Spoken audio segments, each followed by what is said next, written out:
Bismillahirrahmanirrahim. Assalamualaikum warahmatullahi wabarakatuh.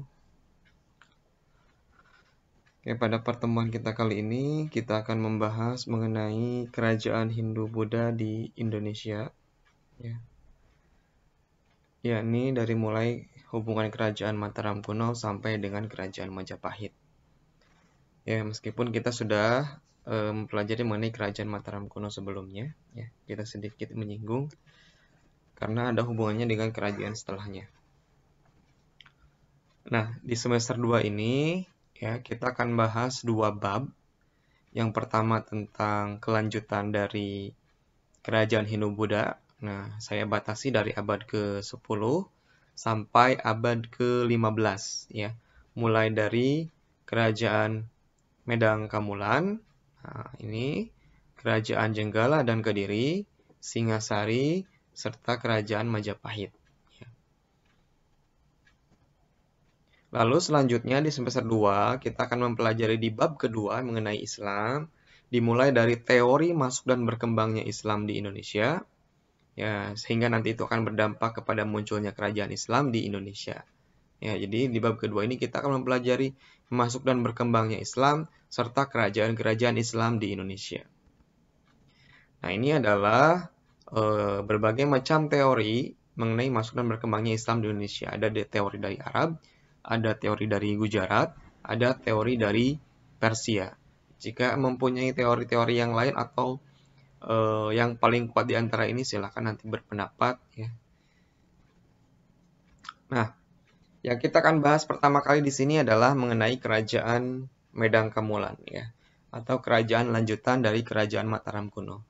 Namun sebelumnya kita akan bahas dulu hubungan antar kerajaan-kerajaan dari kerajaan Mataram kuno sampai kerajaan Majapahit. Oke.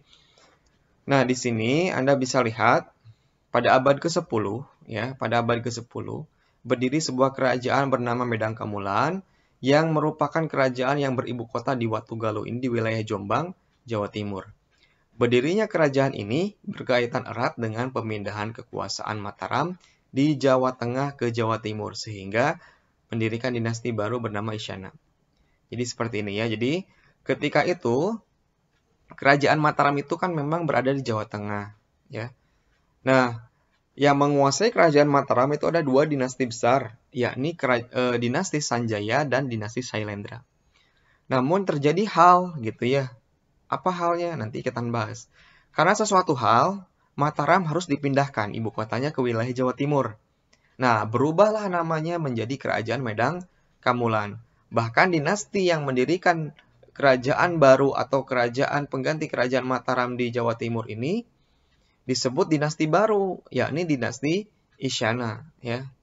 Jadi dialah yang mendirikan kerajaan Medang Kamulan itu dari dinasti Isyana. Siapa? Nanti kita akan bahas ya. Nah, lalu selanjutnya apa hubungannya kerajaan Medang Kamulan dengan kerajaan setelahnya, yakni Jenggala dan Kediri? Jadi, kerajaan Jenggala dan Kediri ini merupakan kerajaan Medang Kamulan yang akhirnya dibagi dua wilayahnya oleh siapa? Oleh raja terakhirnya bernama Erlangga. Kenapa harus dibagi dua? Ya, tujuannya sebenarnya untuk menghindari konflik di antara kedua putranya. Ya, karena Erlangga mempunyai dua putra, maka dia memberikan wilayah kerajaan Medang Kamulan itu kepada kedua putranya yang akhirnya dibagi menjadi dua kerajaan, yakni Jenggala dan Kediri. Seperti itu ya. Lalu apa hubungannya dengan kerajaan Singasari? Nah, yang mempunyai hubungan dengan kerajaan Singasari ini sebenarnya kerajaan Kediri. Lalu kerajaan Jenggala bagaimana? Jadi sebenarnya kerajaan Jenggala dan Kediri ini pada masanya nanti akan terjadi penyatuan ya dengan nama kerajaan Kediri yang di dalamnya terdapat kerajaan Jenggala. Jadi menjadi wilayah dari kerajaan Kediri. Nah, kerajaan Kediri inilah yang mempunyai hubungan dengan kerajaan Singasari. Apa hubungannya? Nah, di sini Anda bisa lihat bahwa pada masa kerajaan Kediri, masa akhirnya terjadi pemberontakan yang dilakukan oleh Ken Arok. Nah, yang bahkan dia telah membunuh raja terakhir bernama Kertajaya, yang akhirnya dia mendirikan kerajaan baru di wilayah kerajaan Kediri bernama Kerajaan Singasari. Nah, selanjutnya kerajaan Singasari ini terdapat hubungan dengan kerajaan Majapahit. Apa hubungannya? Jadi di masa akhir dari kerajaan Singasari ini terjadi pemberontakan yang dilakukan oleh Jayakatwang. Nah, bahkan dia berhasil membunuh raja terakhir dari kerajaan Singasari. Namun, Jayakatwang ini tidak berselang lama, dia dikalahkan oleh Raden Wijaya yang masih merupakan keluarga kerajaan dari kerajaan Singasari ini, yang akhirnya mendirikan kerajaan baru bernama Kerajaan Majapahit. Ya.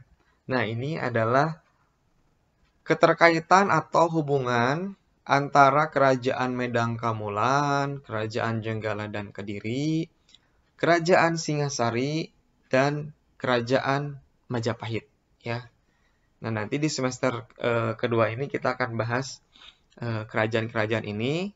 Nah, untuk selanjutnya Anda silahkan lanjutkan ke video berikutnya. Kita akan membahas satu kerajaan dari kerajaan ini, yakni mengenai Kerajaan Medang Kamulan. Silakan Anda lanjut ke part berikutnya.